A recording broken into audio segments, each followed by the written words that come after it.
Kita lihat ya firman Tuhan. Saya rindu umat Tuhan di tempat ini belajar tentang, naikin sedikit volumenya. Cek sound, oke. Belajar tentang satu perikop tentang kekudusan. Ya, ini penting ya, umat Tuhan untuk belajar bagaimana hidup kudus.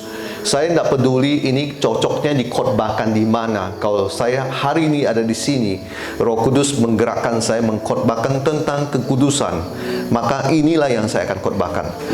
Banyak hamba Tuhan sekarang lebih tertarik mengkhotbahkan sesuatu tentang menyangkut berkat, bagaimana mengalami diberkati, bagaimana gimana. Tapi mereka lupa untuk mengkhotbahkan satu, yaitu kekudusan. Padahal itu sangat penting.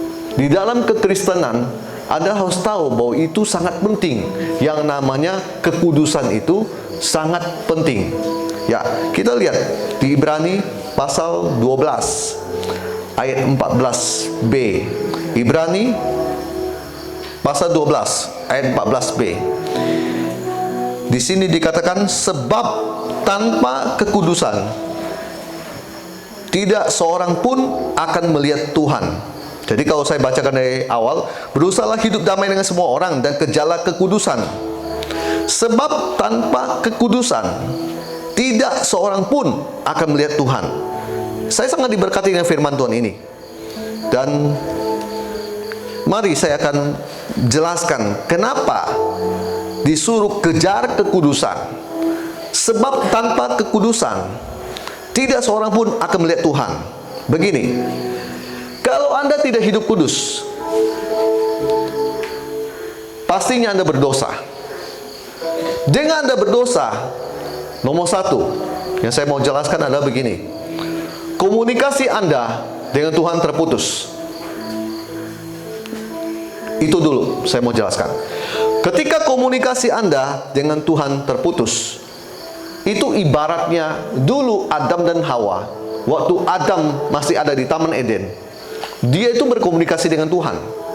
Sampai pada suatu ketika, kita lihat di Kejadian pasal 3. Saya akan bacakan Kejadian pasal 3. Di situ ayat 8. Ketika mereka mendengar bunyi langkah Tuhan Allah yang berjalan-jalan dalam taman itu pada waktu hari sejuk, bersembunyi manusia dan istrinya terhadap Tuhan Allahnya di antara pohon-pohon dalam taman itu. Lanjut sampai dengan ayat 10. Bapa dan Ibu akan menemukan bahwa manusia yang tadinya bersahabat dengan Tuhan, yang tadinya sering berkomunikasi dengan Tuhan, akibat dosa, akibat tidak kudus, dia itu malah takut dan menjauhi Tuhan. Di situ terjadi komunikasi putus, sampai akhirnya Adam dan Hawa dihalau, diusir dari Taman Eden. Nah, Bapak dan Ibu tahu nggak Anda? Dengan karena ketidakkekudusan, komunikasi kita dengan Tuhan terputus, itu berefek dengan kehidupan kita. Maksud saya begini, berefeknya begini.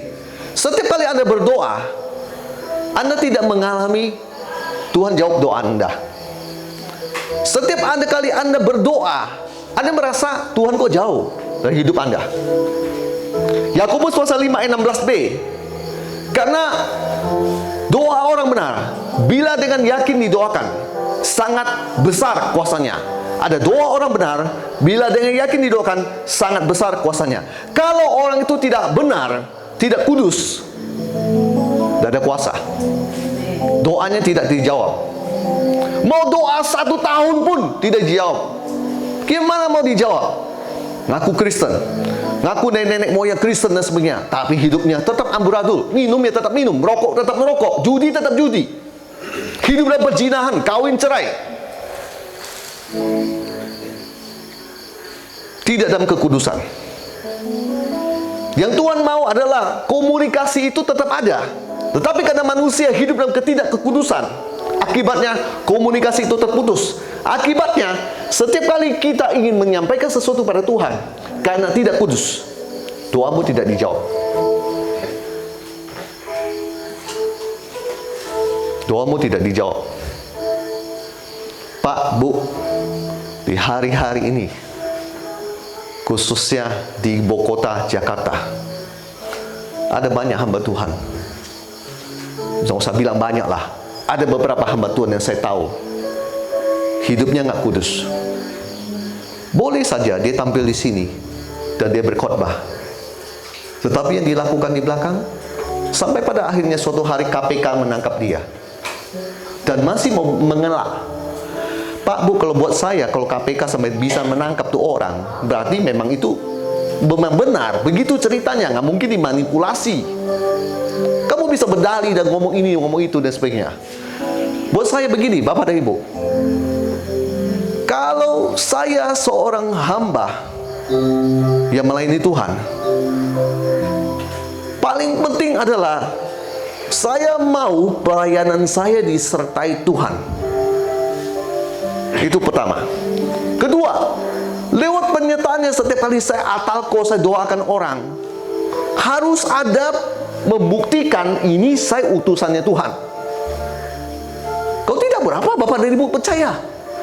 Semua orang bisa mengaku E.V. Hendrik, semua orang bisa mengaku P.S. Hendrik. Itu diada-adain, padahal nggak tahu siapa yang mentabiskan dia jadi pendeta. Gereja mana yang mentabiskan dia jadi pendeta?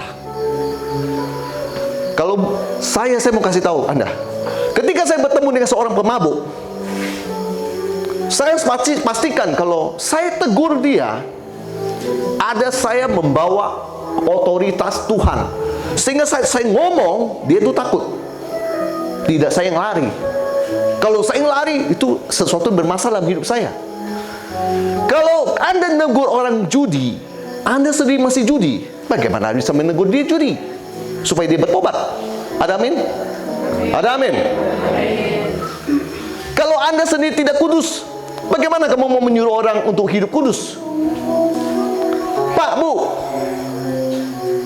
membangun sebuah pelayanan butuh bertahun-tahun hidup kudus. Butuh waktu sedetik, 2 detik, 5 menit untuk membuat saya jatuh dalam dosa dan hilang semuanya. Jadi, kalau orang pintar, orang bijak, pasti akan berpikir, saya jalan sekian lama dengan Tuhan, memelihara hidup saya dari semua godaan. Bapak dan Ibu bilang, oh di banyak godaan tuh di Jakarta. Saya mau kasih tahu Anda, di kampung pun ada godaan. Banyak godaan. Lagi kita mau ganti baju, baru maaf kata, baru mau buka pakaian, tiba-tiba perempuan dorong pintu, om. Panggil begitu, saya pikir ini anak muda nggak tahu aturan ya, etika nggak tahu ya. Coba kalau omnya nggak benar, tolong diusir ya. Tolong nggak usir. Bapak dan Ibu, butuh Anda cuma hanya sebentar saja Anda jatuh dalam dosa. Dan kalau kita jatuh dalam dosa, hidup tidak kudus, dibutuhkan waktu yang cukup lama untuk kita memulihkan kepercayaan diri kita di hadapan Tuhan. Biasanya Tuhan dengan cepat dan bilang, saya ampuni kamu. Tuhan cepat, kita datang, kita minta ampun dosa, Tuhan ampuni. Tapi yang bermasalah adalah kitanya, yang merasa Tuhan sudah jauh. Tuhan sudah jauh. Membutuh waktu bertahun-tahun. Saya melihat teman saya, teman-teman rekan pelayanan saya yang jatuh dalam dosa perzinahan itu butuh waktu bertahun-tahun untuk dia bisa merasa dia percaya diri dan dia bisa melayani lagi. Karena orang menghakimi banyak sekali. Makanya saya bilang, jaga hidup kudus supaya komunikasi Anda dengan Tuhan lancar.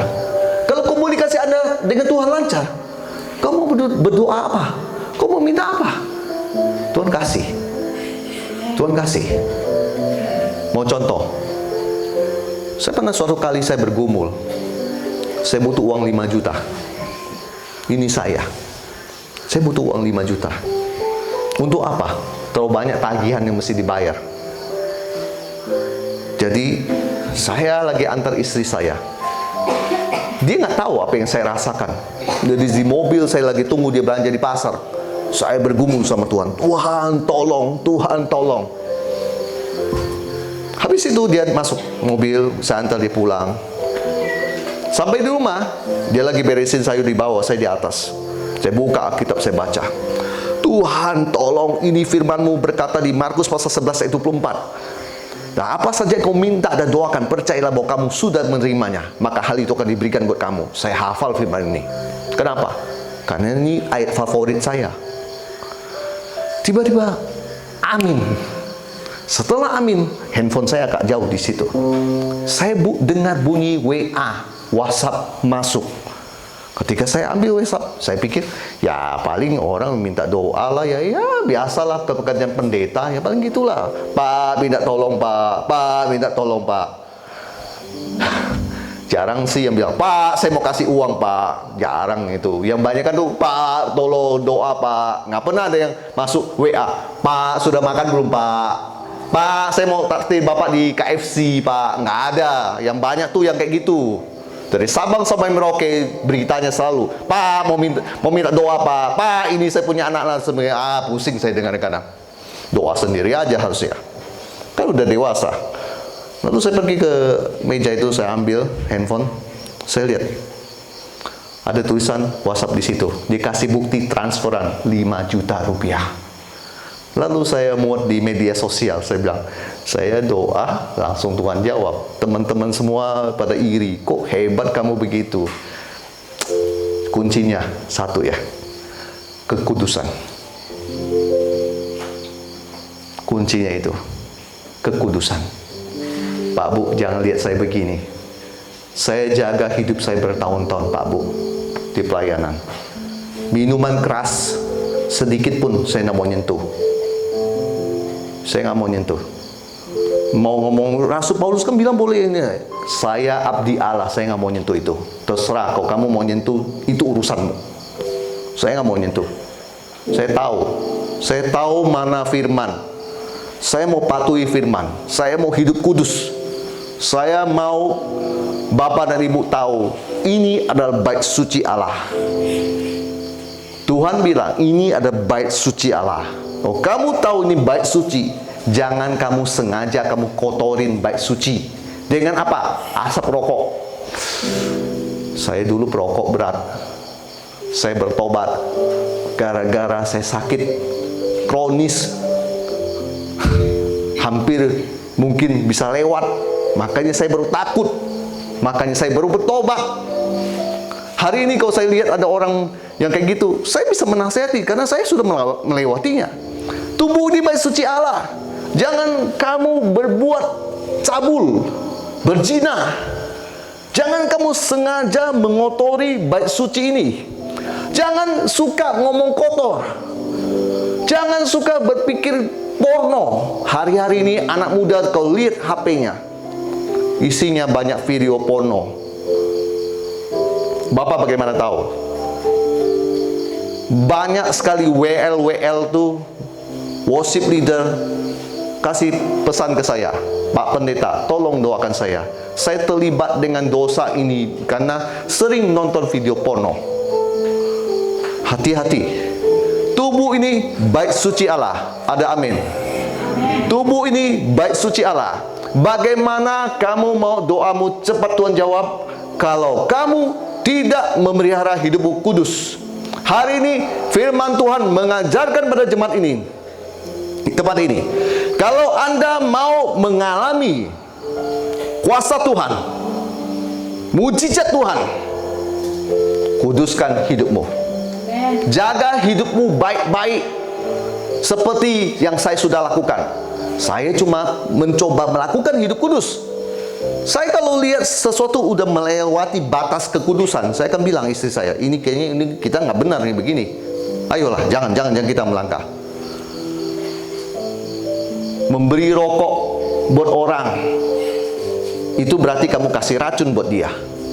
Memang kamu nggak merokok, tapi kamu kasih dia rokok, kamu belikan dia rokok.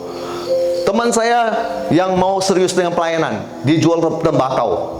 Saya tegur dia. Saya bilang, nggak ada bisnis yang lain kah yang Tuhan bisa kasih buat kamu? Dia bilang, ini cuma bisnis saya satu-satunya bro. Lalu saya bilang gini sama dia, hei, kamu mau dengar nggak satu hal? Kamu mau Tuhan berkati? Mau. Emangnya kamu cuma pikir ini bisnis kamu satu-satunya?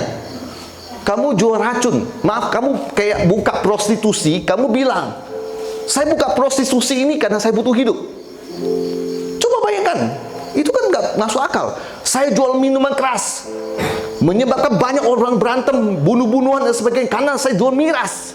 Kau bilang, ini duitnya nanti kan saya bisa buat persembahan. Anda gila. Kamu nggak benar. Lalu saya tegur orang itu, teman saya. Teman saya bertobat. Semua bisnis tembakaunya dia tutup. Tiba-tiba Tuhan bukakan jalan buat dia. Dia bisa beli mesin bordir yang harganya 120 juta. Tembakau modalnya cuma berapa juta. Kemudian dia bisa beli mesin bordir seharga 120 juta. Kau bilang itu nggak mungkin buat Tuhan? Kadang-kadang kamu yang terlalu mengecilkan Tuhan. Kamu berpikir ini bisnismu satu-satunya, padahal itu dosa. Kamu menyebabkan banyak orang sakit paru-paru, kanker. Kamu merusak banyak orang dengan tembakau yang kamu jual itu. Bertobat. Saya tidak akan melakukan hal itu dengan membilang ini buat hidup saya dan sebagainya. Jangan selalu kayak apa sih ngambil melanggar aturan Tuhan seolah-olah saya butuh hidup, Pak. Kamu bisa beriman, minta bisnis yang lebih baik, yang tidak melakukan dosa. Amin. Amin. Amin. Amin. Jemaat di tempat ini jangan ada yang saya dengar-dengar jual rokok, jual miras dan sebagainya. Anda sama aja meracun orang. Ada banyak hal yang bisa Anda jual. Minta sama Tuhan. Perbesar iman Anda. Ada amin. Amin. Tadi seperti saya bilang, teman saya itu punya bisnis tembakau itu cuma 1-2 juta modal dia. Kemudian dia tutup. Dia punya mesin bordir pakaian 120 juta. Dia punya bisnis bordir. Itu luar biasa. Lanjut, yang kedua. Tadi kan saya bilang komunikasi terputus. Saya kembali lagi ke Ibrani.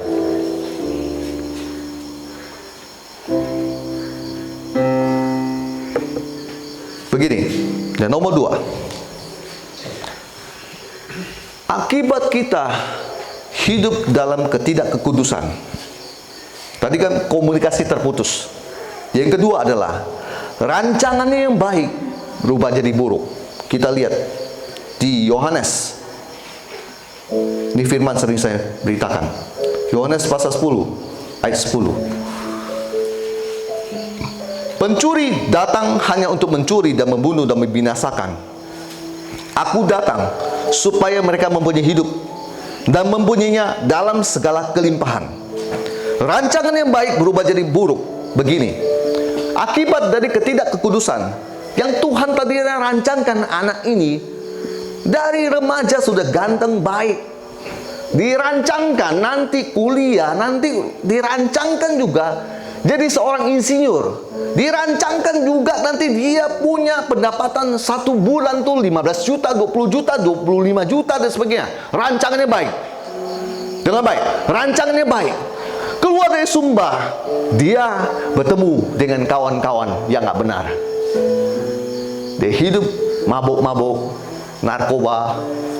Kemudian dia tubuhnya bukan ganteng lagi mukanya, cekung. Kenapa? Banyak makan narkoba. Kemudian dia mulai terlibat apa? Kelompok mencuri motor. Kemudian dia mulai terlibat lagi perampokan di bank. Sampai suatu hari polisi menembak kakinya dan kemudian masuk sel. Tuhan tujuannya tidak pernah membuat Anda begitu. Tetapi sekali lagi dari mimbar ini, kamu yang punya hak untuk memilih hidupmu. Oke? Kamu yang punya hak untuk memilih hidupmu. Mau jadi apa kamu? Rancangan Tuhan selalu yang terbaik buat kita. Kadang kita mengeraskan hati, bilang, wah nggak mau ini sebenarnya. Akibat dari ketidakkekudusan, tidak mau jaga hidup kudus. Yang terjadi, dosa berbuahkan dosa. Sekali lagi saya bilang, dosa berbuahkan dosa. Sudah berbohong, ketahuan, ketangkap. Apalagi? Tidak terima, panggil orang, pukul orang itu. Benar kan? Dosa berbuahkan dosa kan? Jadi bukan dosa bertobat. Sedih saya lihat orang begitu. Sudah berbohong, tambah lagi dosanya, kejahatan, membunuh. Tambah lagi dari kejahatannya apa lagi? Bapak dan Ibu, destininya Tuhan, tujuannya Tuhan adalah Dia datang, Yesus datang, supaya kamu mempunyai hidup. Supaya Bapak dan Ibu di tempat ini, Anda mempunyai hidup. Dan bukan hanya sampai di situ. Alkitab mencatat dengan jelas dan mempunyainya dalam segala kelimpahan. Kalau di terjemahan Indonesia sehari-hari, hidup berlimpah-limpah. Amin. Saya suka ayat ini. Ayat ini setiap kali mengingatkan saya bahwa Tuhan bukan sekedar hanya cuma datang supaya Dia memberi saya hidup. Saya selalu pegang firman Tuhan ini, dan saya selalu ingat dengan firman Tuhan ini. Jadi kalau saya melihat fakta yang ada, keadaan yang ada, saya tidak mau percaya dengan fakta dan keadaan yang ada. Saya mau percaya firman Tuhan. Yohanes pasal 10 ayat 10b dikatakan Tuhan kasih saya hidup. Dan Tuhan bukan sampai kasih saya hidup, Tuhan kasih sampai saya mengalami kelimpahan. Bapak punya bukti? Punya saya. Saya sudah sering bilang kepada jemaat dimanapun saya berada, saya hanya hidup karena kasih dan kebaikan Tuhan. Artinya saya tidak punya jemaat, satu. Kedua, saya tidak bekerja. Ketiga, saya tidak punya bisnis satu apapun. Saya tidak punya lahan, sawah, apapun, dan apartemen dan lain sebagainya. Tetapi saya buktikan, Yohanes pasal 10 ayat 10b, saya kalau mau berlibur kemanapun, saya mau nginap di hotel manapun, saya bisa. Bukan karena saya kaya, tetapi saya mengimani firman ini hidup dalam diri saya. Setiap kali saya cuma butuh, saya berdoa, saya bilang sama Tuhan, Tuhan, aku mau bahagiakan istriku, saya mau pergi ke sana, berlibur sana. Lalu, tak lama, orang kirim sekian juta. Lalu saya bisa ambil uang itu dan saya berangkat sama istri saya. Berawal dari yang tadi saya bilang, komunikasinya tidak putus karena saya jaga kekudusan. Yang kedua, saya percaya bahwa rancangannya itu baik buat saya, baik, yang terbaik. Sebaliknya Bapak dan Ibu, kalau Anda tahu iblis rancangannya apa? Rancangan iblis, dia datang untuk mencuri, membunuh, dan membinasakan. Ingat baik anak muda, mencuri, membunuh, dan membinasakan. Apa sih mencuri, membunuh, dan membinasakan? Saya kasih tahu Anda. Dia curi kesehatanmu, dia curi masa depanmu, dia curi pengharapanmu, buat kamu khawatir, buat kamu takut, buat kamu sakit-sakitan. Itu yang iblis lakukan. Habis dia curi kesehatanmu kan, tadi kamu sakit-sakitan dan sebagainya kan, dia buat kamu gagal kan, dia bunuh kamu lewat sakit penyakit, dia bunuh kamu lewat kamu gantung diri. Iblis gak bisa menggantung kamu, kamu yang dibisik, kemudian kamu yang menggantung diri karena bisikan dia. Ketiga, iblis bikin kamu tidak masuk surga, dia bikin kamu binasa, masuk dalam neraka. Jahat benar iblis. Sebaliknya Yesus bilang, aku datang supaya kamu mempunyai hidup, supaya kamu mempunyainya dalam segala kelimpahan. Jadi ada rancangan iblis, ada rancangan Tuhan. Kalau kamu tahu rancangan Yesus baik, sekarang kamu dalam kondisi yang mungkin sudah berjalan di jalan yang salah, segera kembali. Amin. Segera kembali, saya ulangi. Amin. Pelihara hidup kudus. Amin. Lanjut yang ketiga. Ini firman agak mengerikan, tapi saya harus membacakannya. Kita lihat di Wahyu pasal 21 ayat 8. Wahyu pasal 21 ayat 8. Tetapi orang-orang penakut, orang-orang tidak percaya, orang-orang keji, orang-orang pembunuh, orang-orang sundal, tukang-tukang sihir, penyembah-penyembah berhala, dan semua pendusta, mereka akan mendapat bagian mereka di dalam lautan yang menyala-nyala oleh api dan belerang. Inilah kematian kedua. Inilah kematian kedua, maksudnya kamu kematian pertama di bumi ini. Kematian kedua, waktu kamu di sana nanti dihakimi. Itu kematian kedua. Yang ketiga, karena kita tidak memelihara hidup kita kudus, akibat dari ketidakkudusan. Nomor 3, kebinasaan. Memang agak ngeri mengkhotbahkan ini, tapi inilah fakta. Maka daripada itu saya selalu bilang kepada jemaat, kepada siapapun, kalau Anda melakukan dosa, melakukan hidup tidak kudus dan sebagainya, ketika Anda mendengar firman Tuhan menegur Anda, ketika Anda mendengar hamba Tuhan berbicara tentang hal ini, Anda masih bernafas dan punya telinga dan hati, pikiran masih bisa menerima itu. Itulah saat yang terbaik di mana Anda menyadari dan berpikir, saya harus bertobat. Amin. Sayang sekali kalau orang tidak punya kesempatan mau bertobat, meskipun dia berharap dia punya 5 detik untuk dia berkata, Tuhan ampuni aku, baru dia mati. Saya mau bilang, kalau hari ini Anda bisa mendengar khotbah kayak begini, yang menegur Anda, yang berbicara tentang kekudusan, Tuhan yang ketiga tidak mau Anda binasa. Tuhan mau hidup kita, ketika kita meninggal, ketemu dengan Dia di sorga dan masuk dalam kerajaannya. Saya sangat menantikan saat itu.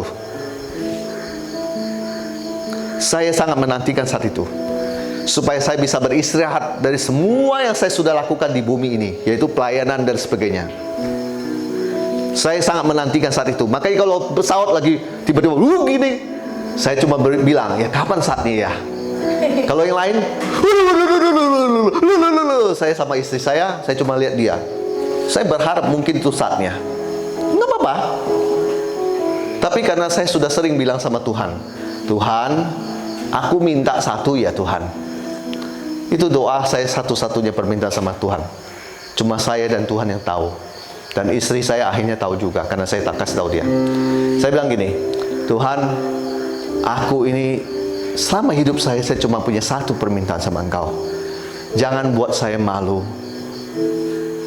melakukan banyak mujizat, melihat kuasa-Mu hebat dan sebagainya, tapi tiba-tiba terjadi kecelakaan di laut, saya mati. Kecelakaan di darat, mobil ditabrak, saya mati. Kecelakaan di udara, saya mati. Jangan permalukan saya juga dengan sebuah penyakit kanker apapun yang melekat dalam tubuh saya dan membuat saya mati, sehingga orang bilang ini Evangelis Hendrik matinya mengenaskan. Saya nggak mau. Saya nggak mau. Suka hati saya punya iman, saya punya doa, saya naikkan itu sama Tuhan. Jadi ketika kita dalam pesawat tiba-tiba, ya pernah sekali 2 kali cuacanya buruk. Itu saya dengan pilotnya sudah kayak gimana kan, saya tahu itu cuaca lagi buruk, saya tahu. Saya cuma kasih tahu istri saya aja, emang kamu berdoa saja. Pesawatnya goyangnya parah sekali, turun sampai gitu dan sebagainya, tiba-tiba gitu. Nah, pada juga suatu kali dia mau take off, pesawatnya dia mau take off, saya bingung. Sekian lama dia tidak take off, dia kayak mau coba nyalakan mesinnya, tiba-tiba mati lagi, tiba-tiba mati lagi, tiba-tiba mati lagi. Saya coba dalam hati berpikir, ini bisa terbang atau enggak nih? Tak lama baru pilotnya mengumumkan, ya kita mau perbaiki mesin dulu ya. Ternyata pesawatnya rusak. Perbaiki kurang lebih 15 menit dan sebagainya, baru terbang lagi. Pak, Bu, kita orang Kristen yang memelihara hidup kudus, kita selalu siap kapan Tuhan panggil. Amin. Yang masih begini, itu yang belum siap itu. Masih memikirkan dosa kemarin, judi di situ, mabok di situ. Oh, istrinya ada 3. Saya mau kasih tahu Bapak dan Ibu, kita yang memelihara hidup kudus, kita selalu siap kapan Tuhan panggil. Amin. Amin. sangat siap. Saya sangat siap. Kapanpun Tuhan panggil, saya sangat siap. Saya justru bersuka cita kalau Tuhan panggil. Kita siap untuk hidup, kita siap untuk mati. Amin. Kita mati dalam Tuhan, baik saja. Tidak perlu kita takutkan, tidak menyeramkan. Perintah untuk hidup kudus dari zaman dahulu Tuhan sudah ajarkan di Imamat pasal ke-19 ayat ke-2. Di situ Tuhan saja sudah berkata, kuduslah kamu, sebab aku Tuhan Allahmu kudus. Kemudian kalau Bapak dan Ibu lihat di perjanjian baru, Rasul Petrus juga mengingatkan di 1 Petrus pasal 1 ayat 16. Sebab ada tertulis, kuduslah kamu, sebab aku kudus. Jadi kalau ada mau mengenal Tuhan Yesus, kenallah dia, bahwa dia bukan Tuhan sembarangan. Dia bukan Tuhan sembarangan yang dimana Anda bisa sembarangan saja. Tetapi dia adalah Tuhan yang dia kudus. Dan Anda umatnya dikatakan, kuduslah kamu. Kamu itu kita, sebab aku kudus. Jadi jemaat Tuhan di tempat ini, kita harus kudus. Ada amin. Kekudusan ada syarat kita menjadi umatnya. Supaya saya bilang komunikasi Anda dengan Tuhan terbuka. Anda mau minta doa apa, Anda butuh apa, Anda akan merasakan Tuhan itu dekat. Sebaliknya kalau Anda tidak kudus, Anda merasa Tuhan itu jauh dari Anda. Padahal Tuhan itu dekat. Dengan Anda hidup kudus, Anda akan mengalami segala kebaikan Tuhan. Karena Tuhan senang dengan orang kudus. Saya mau bilang mengalami segala kebaikan, artinya setiap hari hidupmu kamu nggak usah khawatir. Yang kedua, tadi saya bilang, rancangannya yang baik bisa berubah jadi buruk. Tapi kalau Anda hidup kudus, rancangan yang baik itu tetap menjadi milik Anda. Rancangan yang terbaik dari Tuhan menjadi milikmu. Kamu nggak usah khawatir. Nggak usah bilang nanti mau makan ada, nanti anak saya kuliah gimana. Nggak usah khawatir. Yang ketiga, bukan kebinasaan, tapi hidup yang kekal. Saya sudah selesai. Saya rindu jemaat di tempat ini. 30 menit kurang lebih Anda mendengar firman Tuhan ini. Saya nggak butuh khotbah panjang. Saya cuma butuh satu, jemaat Anda dengar, Anda ngerti, Anda lakukan. Dengan begitu kami nggak merasa kami percuma datang jauh-jauh ke sini hanya untuk pelayanan begini dan sebagainya. Pak, Bu, khotbah kekudusan zaman sekarang tidak tren. Tidak tren. Yang tren pendeta bawakan bagaimana hidup diberkati Tuhan. Saya nggak perlu khotbah yang begitu. Silakan kamu praktekkan yang pendeta khotbah begitu. Berhasil nggak hidupmu? Ayo, saya tantangin Anda. Saya kasih Anda 2 bulan, Anda buktikan perkataan yang dia bilang ada A, B, C, D, E. Nggak perlu begitu panjang. Cukup saya pelihara hidup saya kudus. Nggak usah banyak macam-macam. Satu aja, kudus. Saya tahu ini bait suci Allah. Saya nggak akan biarkan ini jadi najis. Baik yang saya keluarkan dari mulut saya, apapun yang mata saya lihat, apapun telinga saya dengar, harus kudus. Dan saya nggak akan biarkan hidup saya cuma makan makanan, maaf, daging berlemak apa dan sebagainya, membuat tubuh saya mati. Akibatnya roh saya pasti mati juga. Kalau tubuh saya binasa, rohnya pasti mati. Akibatnya dia di kuburan. Saya tahu ini bait suci Allah. Maka harus dijaga. Jaga baik suci Allah. Jaga baik hidupmu. Jaga pergaulanmu dengan Tuhan. Iblis dari awal rancangannya adalah Adam dan Hawa. Dia mau rusakkan persahabatan dia dengan Tuhan. Di dalam perjanjian baru yang Yesus mau bawakan adalah bagaimana itu yang dimana Adam berkomunikasi dengan Tuhan bisa terjadi lagi. Tapi iblis selalu mematikan dan membuat seolah manusia nggak usah peduli dengan Tuhan. Nggak usah tahu soal kekudusan. Nggak usah peduli dengan kekudusan. Yang penting hidup enjoy aja. Hidup senang-senang aja. Saya sejak menyadari firman Tuhan itu, saya mempelajari dari awal, dari Taman Eden, bagaimana Tuhan berkomunikasi dengan Adam. Bagaimana Adam memiliki segala otoritas. Itu luas Taman Eden itu luas sekali. Di antara sungai Tigris dan Efrat. Itu luas sekali. Itu manusia itu yang bisa mengelola itu. Pastinya manusia yang punya kekuatan supernatural. Ibaratnya kalau cuma gedung ini dia bisa bangun sendiri dan dia selesaikan sendiri. Tanpa bantuan siapapun. Kok bisa ya? Itulah manusia zaman dulu. Bagaimana dia bisa berkomunikasi dengan Tuhan hidup kudus. Ketika masuk rancangan iblis lewat Hawa, putus komunikasi itu, diusir. Dan Yesus lewat pengorbanan di kayu salib, dia mau kasih kita tahu, kamu harus tahu, aku sudah bayar kamu dengan darahku, supaya kamu kalau melakukan dosa, ingat-ingat sedikitlah dengan darah yang sudah tertumpah untuk kamu. Jadi masihkah berani kamu melakukan itu lagi? Atau kamu mau coba-coba ambil paku dan palu, pantek lagi tangan Yesus yang sudah berlobang satu itu, jadi lobang dua. Jemaat, perhatikan ini baik-baik. Hiduplah kudus, sebab Tuhan kudus. Kamu akan bisa mengalami segala kebaikan Tuhan saat Anda cuma satu aja, hidup kudus.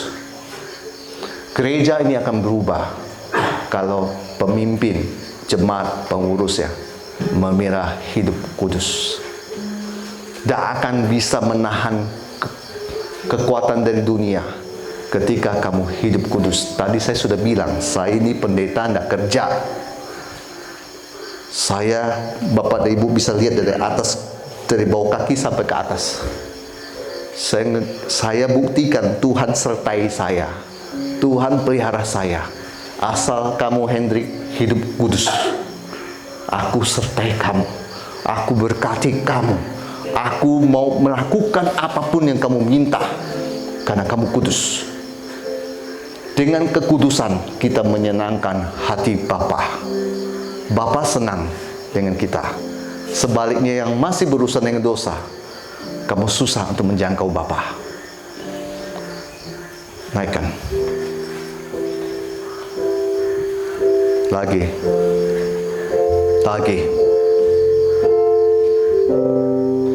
Jemaat di tempat ini, Anda yang hari ini dengar firman Tuhan, Anda yang hari ini mendengar suara Tuhan, Anda mau berubah, ini saatnya Anda memberi diri, datang pada Tuhan di tempat ini, di depan ini. Saya cuma bilang kesempatan ini cuma sekali, mau datang. Yang nggak mau nggak usah. Tuhan nggak pernah maksa orang. Tuhan selalu kasih kesempatan bebas buat orang memilih.